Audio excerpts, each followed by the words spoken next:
Hi friends, சுட்டு milli தொடரே இனி வரப்போகிற எபிசோட்ஸ்க்கான அப்புறமா தான் இந்த வீடியோவில் பார்க்க போகிறோம். வாங்க ஃப்ரெண்ட்ஸ் பார்க்கலாம். வெற்றி கர்ணா தான் அந்த ஊசியை போட்டு அபியை கொலை பண்ண சொன்னாங்க அப்படின்னு தெரிஞ்சதுக்கப்புறமா அடுத்து கர்ணா கிட்டே போய் முதல்ல இந்த விஷயத்தை பற்றி கேட்கணும், இதுக்காக கர்ணா அப்படி பண்ணுறான்னு கேட்டே ஆகணும் அப்படின்னு தீர்மானமாக முடிவெடுத்த வெற்றி சுடர்கிட்ட பேசி முடிச்சதுக்கப்புறமா நேராக வீட்டுக்கு போகிறாங்க. வெற்றி போய் அங்கே நிலக்கோழியாக நிற்கிறத பார்த்துட்டு கர்ணா இருந்துக்கிட்டு, என்னாச்சு வெற்றி, எங்கே போயிட்டு வர நீ, நேற்று முழுக்க ஆளையே காணோம், என்னாச்சு ஒரு மாதிரியாக இருக்கு, இன்னமும் உனக்கு உடம்பு சரியாகலையா அப்படின்னு கர்ணா கேட்டுட்ருக்காரு. எனக்கு உடம்பெல்லாம் நல்லா தான் இருக்குது கர்ணா, ஆனால் மனசு தான் ரொம்ப வலிக்குது அப்படின்னு வெற்றி சொல்கிறாரு. ஏண்டா வெற்றி, என்னாச்சு, ஏன் இப்படியெல்லாம் பேசுகிற அப்படின்றாங்க. ஆமாம் கர்ணா, நீ செய்கிறதெல்லாம் பார்த்தா எனக்கு அப்படி தான் இருக்குது. ஏன் கர்ணா, கொஞ்ச நாளாகவே நீ என்கிட்ட எதையும் சொல்ல மாட்டேன்ற, எனக்கு சொல்லாமலே நிறைய விஷயங்களை நீ செஞ்சுட்டு தான் இருக்க, அதுதான் எனக்கு மனசுக்கு ரொம்ப கஷ்டமாக இருக்குது. ஏன், என்ன ஆச்சு, என் மேலே உனக்கு நம்பிக்கை இல்லையா அப்படின்னலாம் வெற்றி கேட்கவும், இல்லை நீ என்ன சொல்கிறேன்னு எனக்கு புரியல வெற்றி, ஏன் இப்படியெல்லாம் பேசிகிட்ருக்க, உன் மேலேயா எனக்கு நம்பிக்கை இல்லைம்யா, அதெல்லாம் எதுவுமே கிடையாது, உன் மேலே நான் எந்த அளவுக்கு நம்பிக்கை வச்சுருக்கேன்னு தெரியுமா அப்படின்றாங்க. அப்புறம் ஏன் கர்ணா அபியை நீ கொலை பண்ண ஜெயிலுக்கு ஆள் அனுப்புனேன், இந்த விஷயத்த என்கிட்டேருந்து சொல்லாமல் மறைச்சேன் அப்படின்றாங்க. இதை கேட்டு ரொம்ப ரொம்ப அதிர்ச்சி ஆகுறாங்க கர்ணா. இந்த விஷயம் வெற்றிக்கு எப்படி தெரியும் அப்படின்னு, சொல்லு கர்ணா பதில் சொல்லு அப்படின்னு வெற்றி கேட்குறாங்க. வெற்றி அது அப்படின்னுட்டுக்கும், பேசாத கர்ணா, நீ கொஞ்ச நாளாகவே நீ நடந்துக்கிறது பேசுகிறது உன்னுடைய நடவடிக்கை எதுவுமே சரியில்லை அப்படின்னு வெற்றி கேட்குறாரு. அதெல்லாம் ஒன்றும் இல்லை வெற்றி அப்படின்னு சொல்லவும், இல்லை கர்ணா நீ செய்கிறது எனக்கு என்னமோ கொஞ்சம் கூட சரியில்லை, நீ எந்த பிரச்சனையிலையும் போய் மாட்டிக்கக்கூடாது அப்படின்றதுக்காக தானே நான் உன்னை இவ்வளோ பொறுமையாக இருக்க சொன்னேன். ஆனால் நான் என்னமோ அவன் மேலே இருக்கிற பாசத்தில் இதெல்லாம் உன்கிட்ட சொல்கிறான் அப்படின்னு என் மேலே நீ கொஞ்சம் கூட நம்பிக்கை இல்லாமல் இதுக்கு முன்னாடி அபியை ஹால் வச்சு கடத்திருக்கிற, அதுவும் எனக்கு சொல்லாமலே அபி தப்பிச்சு போனதுக்கப்புறமா இந்த விஷயத்தை பற்றி என்கிட்ட சொல்கிற. இப்போது அபியை ஜெயிலுக்கு ஆள் அனுப்பி கொலை பண்ண சொல்லியிருக்க, இப்போ அவள் ஹாஸ்பிட்டலில் உயிருக்கு போராடிட்டு கிடக்கிறா, எல்லா விஷயமும் எனக்கு தெரியும் கர்ணா, பதில் சொல்லு அப்படின்னு வெற்றி கேட்குறாரு. இவருக்கு அடுத்து என்ன பேசுறதுனே தெரியல. நம்ம வெற்றிக்கு சொல்லாமல் செஞ்ச விஷயம் எல்லாமே அவனுக்கு தெரிஞ்சிடுச்சு, அவன் கேட்குற கேள்விக்கு இப்போ பதில் இல்லை அப்படின்னு திருன்னு முழிக்கிறாரு. உன்னை தான் கேட்குறேன் கர்ணா அப்படின்னவும், இல்லை கர்ணா நீ நடந்துக்கிறதெல்லாம் பார்க்கும்போது எனக்கு என்னமோ சந்தேகமாக இருக்குது, உண்மையிலே அந்த அபி கொலை பண்ணியிருப்பாளா இல்லையா அப்படின்றது இப்போ எனக்கு டவுட்டாக இருக்குது. எனக்கு என்னமோ பார்வதியக்காவே வேறு யாரோ கொலை பண்ணிவிட்டு அந்த பழியை தூக்கி அபி மேலே போட்டிருப்பாங்களோன்னு எனக்கு சந்தேகமாக இருக்குது அப்படின்றாங்க. இதை கேட்ட உடனே ரொம்ப ரொம்ப அதிர்ச்சியாக நிற்கிறாங்க நம்ம கர்ணா. எந்த விஷயம் அவனுக்கு தெரிஞ்சிடக்கூடாதோ, எந்த விஷயத்தில் அவனுக்கு சந்தேகம் வந்துடக்கூடாதுன்னு நம்ம நினச்சோமோ இப்போது சந்தேகம் வந்துடுச்சு வெற்றிக்கு அப்படின்னு ரொம்ப ரொம்ப அவர் குழப்பத்துலேயும் மன வருத்தத்துலேயும் நின்றுட்டுருக்காரு கர்ணா. இப்போ எப்படி சமாளிக்கிறதுன்னு தெரியல. சொல்லு கர்ணா, நான் சொல்கிறது சரிதானே, அபி தப்பு பண்ணியிருக்க மாட்டாளோன்னு தோணுது, நீ எதுக்காக தேவையில்லாமல் அவளை கொலை பண்ணணும் அப்படின்றதுலையே உறுதியாக இருக்க. பார்வதியை சேர்த்து எத்தனை வருஷம் ஆகுது, மகேஷ் மடமடன்னு வளர்ந்து நிற்கிறான், மகேஷோட வாழ்க்கைக்காகவாச்சு நீ சரியாக நடந்துக்கணும். ஆனால் அது எல்லாத்தையும் விட்டுட்டு நீ இப்படி அபியை கொலை பண்ணுறன்னு பழி வாங்குறன்னு தீர்மானமாக இருந்தால் ஒரு சாவுக்கு இன்னொரு சாவு தான் தீர்வா கர்ணா. நீ எனக்கு அப்படி சொல்லி கொடுத்து என்னை வளர்க்கலையே, அப்புறம் எப்படி கர்ணா நீ இப்படி உனக்கு பண்ண மனசு வந்துச்சு, அதுவும் என்கிட்டயே ஒரு வார்த்தை கூட சொல்லாமல் செஞ்சுருக்க அப்படின்னு வெற்றி கேட்ட கேள்விக்கு அவர்கிட்ட பதிலே இல்லை. என்ன வெற்றி, என்ன அவளை யாரோ சுட்டு அவள் உயிருக்கு போராடிட்டு ஹாஸ்பிட்டலில் இருக்கான்னு தெரிஞ்ச உடனே அவள் மேலே உனக்கு பாசம் பொத்திக்கிட்டு வருதா, அதனால தான் இப்படி நீ என்னையே எதிர்த்து கேள்வி கேட்குற. இவ்வளோ நாள் இல்லாத உனக்கு, அந்த அபி மேல் அக்கறை இல்லாத உனக்கு இப்போ என்ன அக்கறை, அவள் ஹாஸ்பிட்டலில் கிடக்கிறான்னு உடனே பழைய காதலெல்லாம் வெளியில் வருதா வெற்றி அப்படின்றாங்க.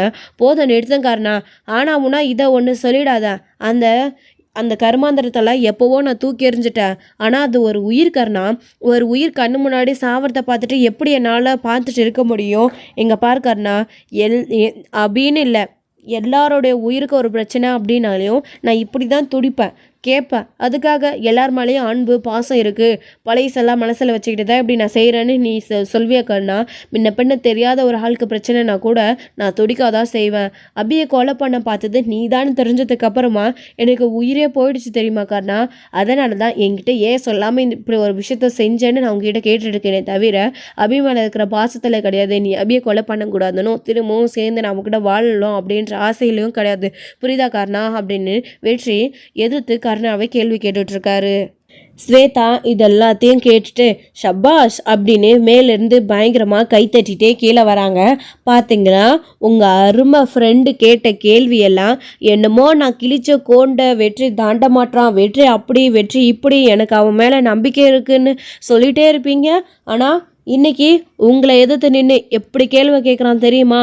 இதுக்கு தான் நான் அன்னைக்கே சொன்னேன், எனக்கு என்னமோ அபிக்கு யாரோ ஹெல்ப் பண்ணுறாங்க அப்படின்னு சொல்லிட்டு. நீங்கள் தான் கேட்கவே இல்லை. மாணிக்கம் விஷயத்தில் அந்த அபி சம்மந்தப்பட்டுப்பான்னு நீங்கள் சொல்லிகிட்டே இருந்தீங்களே, எப்படியாச்சும் ஒரு விஷயத்தில் அவள் தப்பிச்சிக்கிட்டே இருக்கான்னு. இந்த வீட்லேயே ஆள் இருக்கிறப்போ அவள் தப்பிக்காமல் எப்படி இருப்பா? புருஷனும் பொண்டாட்டியுமா சேர்ந்து இப்படியெல்லாம் நாடகம் ஆடுறாங்க போல இருக்கு. அவள் இவனை லவ் பண்ணி கல்யாணம் பண்ணிக்கிட்டதுக்கு அப்புறமா இந்த சொத்தெல்லாம் நான் மாட்டிய போட்டுடலாம், இவங்க எல்லாரையும் முடிச்சுட்டு சொத்து பத்து நிறைய இருக்குன்னு பிளான் போட்டிருப்பாங்க போல இருக்கு. அதான் பார்வதிக்காவை கொலை பண்ணிட்டு அந்த அபியும் இவனும் இந்த வீட்டையும் சொத்தையும் அடிலான்னு நினச்சாங்க. அது முடியல.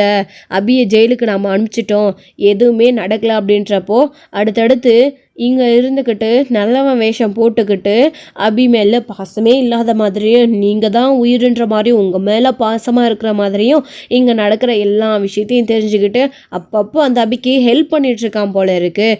ஜெயிலில் போய் பார்க்குறது, சாரு பேசி மீட் பண்ணுறது, அது மட்டும் இல்லாமல் மாணிக்கம் விஷயத்தில் மிரட்டுறது.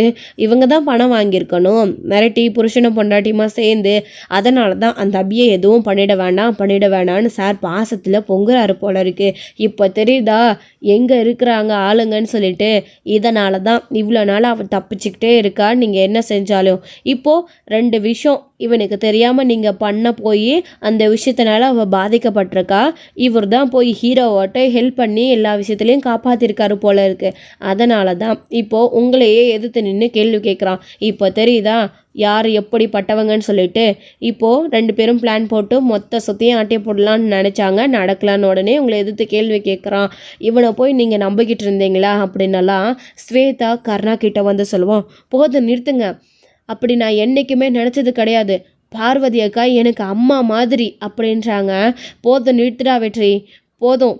உன்னை நான் நம்பி ஏமாந்ததெல்லாம் இவ்வளோ நாளாக நல்லவன் வேஷம் போட்டு என்னையே ஏமாத்திட்டில. நான் கூட உன்னை நல்லவன் தான் நினச்சிட்டு இருந்தேன். பார்வதி உனக்கு அம்மா மாதிரின்னு சொல்லி எனக்கு சோறு போட்ட வளர்த்த எனக்கே துரோகம் பண்ணிட்டல. நீ இப்படி பண்ணுவேன்னு நான் கனவுல கூட நினச்சி பார்க்கல.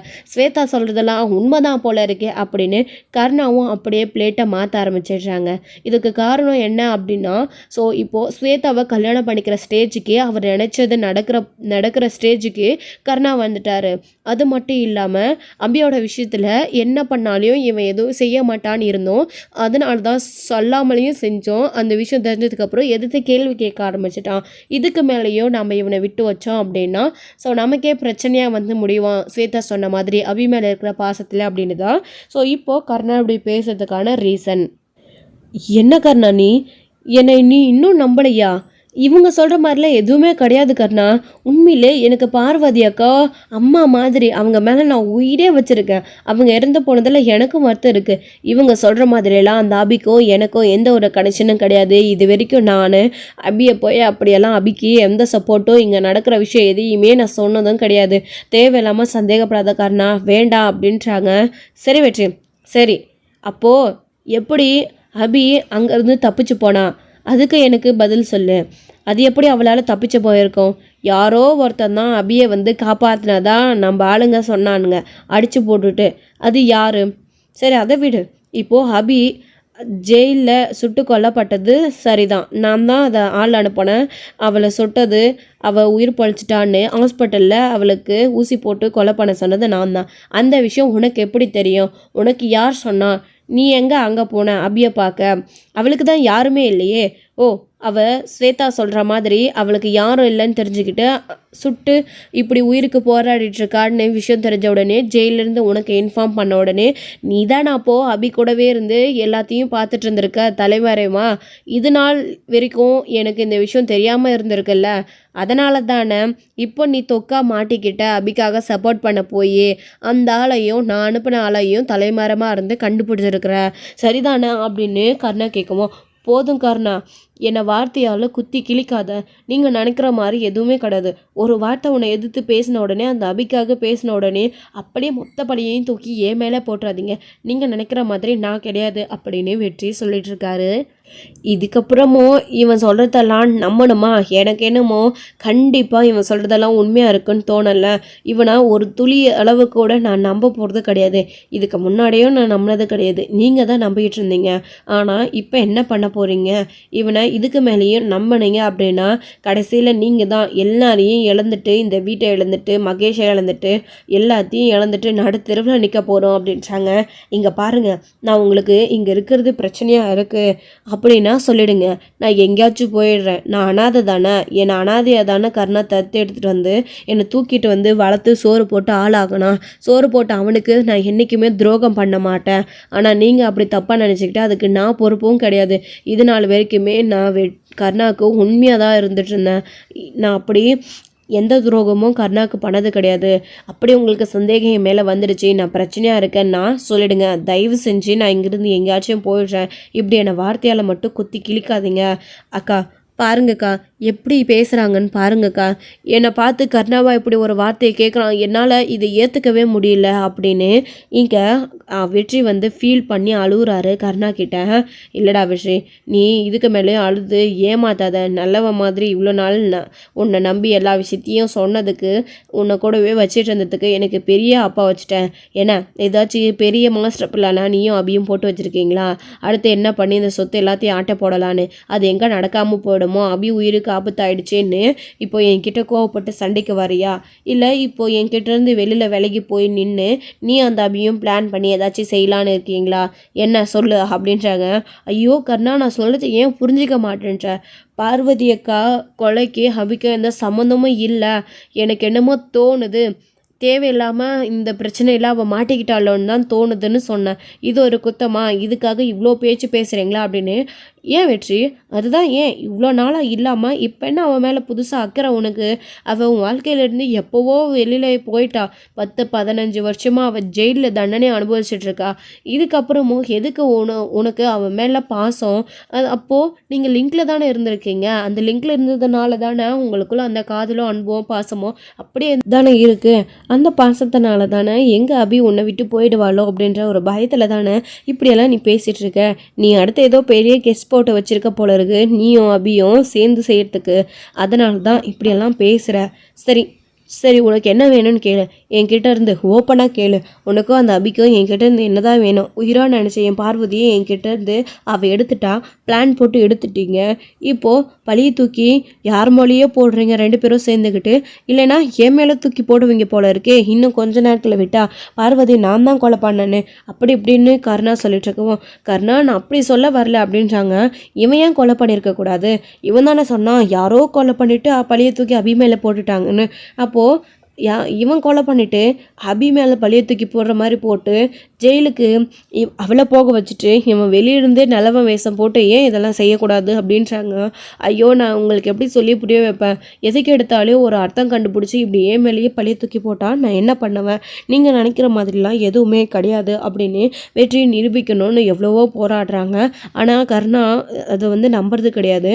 அபிக்காக சப்போர்ட் பண்ணி ஒரு வார்த்தை பேசின அடுத்த நிமிஷமே மொத்த பழியையும் தூக்கி வெற்றி மேலே போகிற மாதிரி ஸ்வேதா காதில் இந்த விஷயம் விழுந்து அவங்க சொன்ன ஒரு வார்த்தைனால இப்போது பழி வெற்றி மேலே வந்து நிற்கிது. இவங்க இப்படியெல்லாம் ஆணித்தனமாக செய்யாத ஒரு தப்புக்கு வெற்றி மேலே பழியை தூக்கி போடும்போது வெற்றிக்கு இன்னும் தான் வந்து மனசுக்குள்ளே சந்தேகம் அதிகமாகுது. ஒருவேளை இவங்க 2 பேரில் யாராச்சும் அப்போ கண்டிப்பாக பார்வதி அக்காவை கொலை பண்ணியிருக்கணும் அப்படின்றத வெற்றி கன்ஃபார்ம் பண்ணிக்கிறாங்க மனசுக்குள்ளே. அது யார் என்னன்னு கண்டுபிடிக்கணும் அப்படின்னு. இன்னொரு சைடு அபிக்கு பரோல் அப்லோட் பண்ணியிருக்காங்க. ஸோ பரோல் வந்து கிட்டத்தட்ட கிடைச்சிரும் அப்படின்ற மாதிரி தான் நியூஸ் கிடைச்சிருக்கு. சண்முகத்துக்கிட்டே இந்த விஷயத்தை பற்றி பிரபாகரன் சொல்லும்போது சுடருக்கும் சரி அவருக்கும் சரி ரொம்ப ரொம்ப சந்தோஷம். நீ சிரிக்கணுன்றதுக்காக சார் எவ்வளோ பெரிய விஷயம் செய்கிறான்னு பார்த்தியா, கண்டிப்பாக அபிக்கு பரோல் கிடச்சிடுச்சு அப்படின்ற விஷயத்தோட உன்னை வந்து பார்ப்பாரு, நீ அப்போது அவருக்கு தேங்க்ஸ் சொல்லி அவர்கிட்ட பேசி சிரிக்கணும் என்ன அப்படின்றாரு. சரிங்க மாமான்னு சுடர சொல்லவும் ரொம்ப ரொம்ப சந்தோஷமாக இருக்காங்க. அபிக்கிட்டேயும் இந்த விஷயத்தை பற்றி கண்டிப்பாக அபி உனக்கு பரோல் கிடச்சிருன்னு சார் சொல்லியிருக்காரு அப்படின்னு சொல்லவும் ரொம்ப சந்தோஷம், உங்கள் கூட இருக்கணும்னு நான் ரொம்ப ஆசைப்பட்றேன்னு அப்படின்னு அபியும் சொல்லிட்டு இருக்காங்க. ஸோ இதோட இந்த எபிசோட் வந்து முடிச்சிருக்காங்க. அடுத்தடுத்த எபிசோடில் இனி என்ன நடக்க போகுது அப்படின்றத வெயிட் பண்ணி ஸ்டோரியில் பார்க்கலாம். First thank you. இந்த உடனே பிடிச்சிருந்தா லைக் பண்ணுங்கள், ஷேர் பண்ணுங்கள், கமெண்ட் பண்ணுங்கள்.